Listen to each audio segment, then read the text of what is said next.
آج کی دنیا میں جدید میڈیکل، فزکس، ریاضی اور ٹیکنالوجی کا گریڈ مغرب لے رہا ہے۔ And youth are particularly talented in STEM, in IT, and we're working on multiplying the number of young people trained. لیکن کیا آپ جانتے ہیں جب یورپ جہالت کے اندھیرے کی تاریخوں میں ڈوبا ہوا تھا تب بغداد، قرطب، دمشق اور بخارا کے مسلمان سائنسدان پوری دنیا کو علم کا راستہ دکھا رہے تھے۔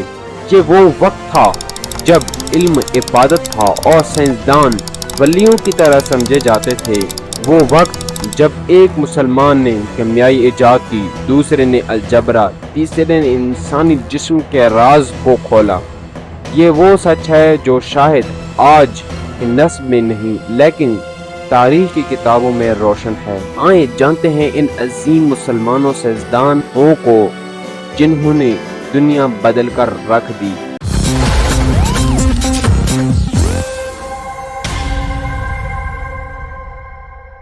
نمبر فرسٹ پہ ہمارے پاس ہے ابن سینا یعنی طب کا سلطان۔ 980 عیسوی میں بخارا میں پیدا ہونے والے ابن سینا کو دنیا آج بھی فادر آف ماڈرن میڈیسن کے نام سے جانتی ہے۔ ان کی مشہور ترین کتاب القانون فی الطب یورپ کی یونیورسٹیوں میں 600 سال تک بطور نصب استعمال ہوتے آ رہی ہے۔ انہوں نے دماغ، دل اور آنکھ پر تحقیق کی اور مریضوں کے ساتھ تجرباتی علاج کا آغاز کیا۔ 1037 میں ان کا انتقال ہوا لیکن ان کا علم آج بھی زندہ ہے۔ نمبر سیکنڈ پہ ہے الخوارزمی، ریاضی کا جادوگر محمد بن موسیٰ الخوارزمی، جنہوں نے 780 عیسوی میں بغداد میں جنم لیا۔ وہ شخص جن کے نام سے الفاظ یعنی الگورتھم نکلا، وہ الجبرا کے بانی تھے اور ان کی کتابوں نے یورپ میں ریاضی کا تصور بھی بدل دیا۔ کمپیوٹر سائنس کی بنیاد انہی کے فارمولوں پر ہے۔ 850 میں وفات پانے والا یہ دماغ آج بھی جدید ٹیکنالوجی کے دل میں دھڑک رہا ہے۔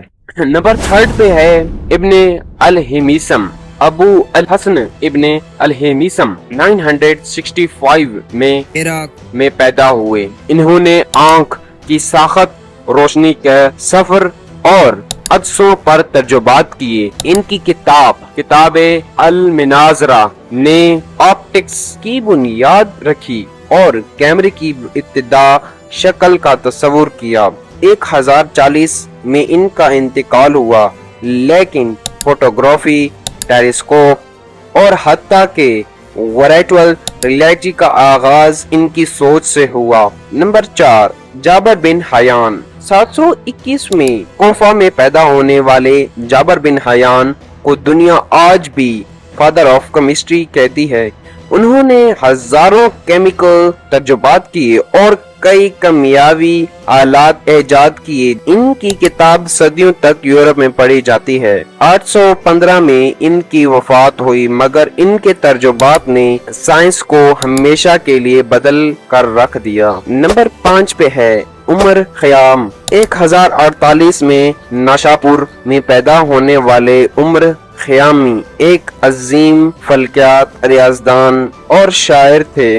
انہوں نے کیلنڈر کی درستگی پر کام کیا اور ایک ایسا کیلنڈر بنایا جو آج کے کیلنڈر سے کافی زیادہ پرفیکٹ تھا۔ ان کی الجبرا کی تحقیق آج بھی جدید میتھس کی بنیادوں میں شامل ہے۔ 1131 میں وفات پانے والا یہ سائنسدان ایک شاعر بھی تھا جس کی رباعیات آج بھی دلوں کو چھوتی ہے۔ یہ وہ لوگ تھے جنہوں نے علم کو عبادت بنایا اور انسانیت کو آگے بڑھایا۔ آج ہمیں ان کی روشنی سے پھر اپنے راستے روشن کرنے کی ضرورت ہے۔ سبسکرائب